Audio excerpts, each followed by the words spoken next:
NJCali. I want to share with y'all my new style of gardening, something that I've been working on for quite a while, and that is Syntropic Agroforestry style of gardening. But it's only going to be in containers for um to further notice. And what I'm doing, and I didn't realize. I'm just gonna be honest with y'all. I didn't realize I was doing this in a container, but I noticed it and I caught it, and I said, let me just try something different, even with when it comes to uh, your ornamental uh, like flowers and whatnot. So the first bed actually was this container here, 20-gallon container. And this container, there still is the Comfrey. There was a tree collar that we grew from seed last year, and it's slow growing because I basically removed it from this bed to there. Okay, and then we also had an ice cream bean. And that ice cream bean is near our rose. I'm gonna show you.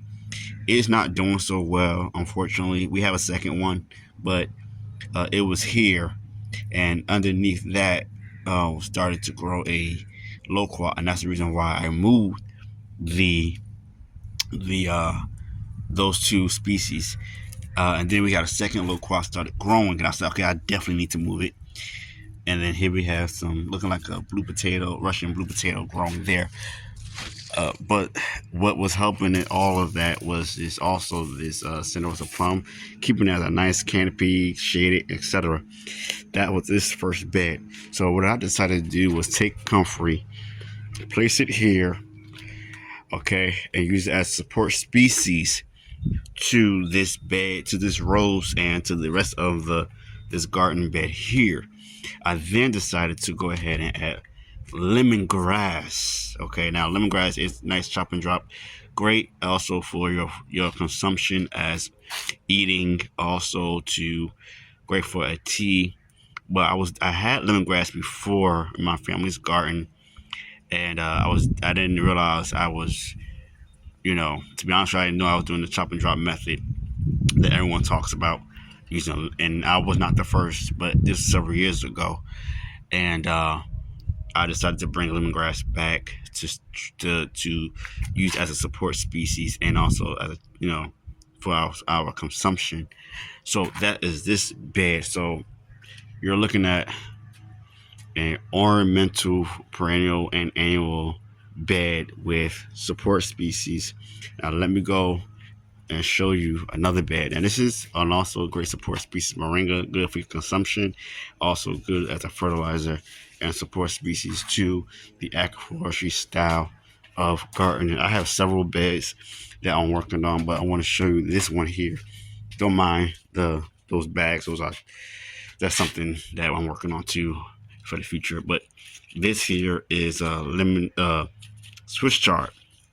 Is a perennial in my growing zone, but it's also considered annual in certain others. And underneath that, we have a tree called seedling or a support species of comfrey. Now, this is the bed I want to show you. And both are great for biomass, okay?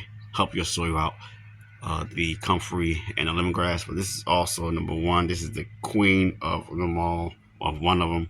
This is the Tithonia Mexican sunflower. And I just got this a couple of months ago as a cutting, and it grew. I chopped it back a couple of times, and then I just chopped it back 2 weeks ago.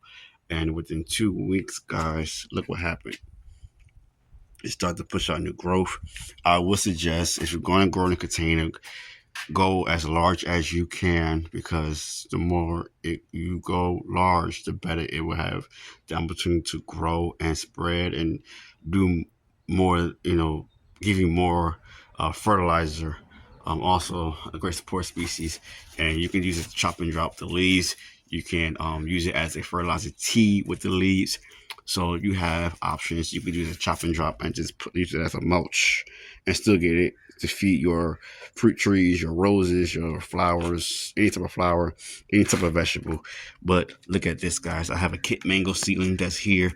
And what I'm going to actually have to do is create a greenhouse to protect the mango seedling. We can grow mangoes here in Central Valley, just to let y'all know. But a lot of people that's doing it is creating their own seed rootstock by seed and then grafting on the variety they want. Lemon balm there. So this is a great way of showing you all this way of agroforestry. Same thing with this bed: ice cream bean, comfrey, strawberries, chives, and your scallions. So I just want to show you all very quickly that you can create a Syntropic Agroforestry garden in containers.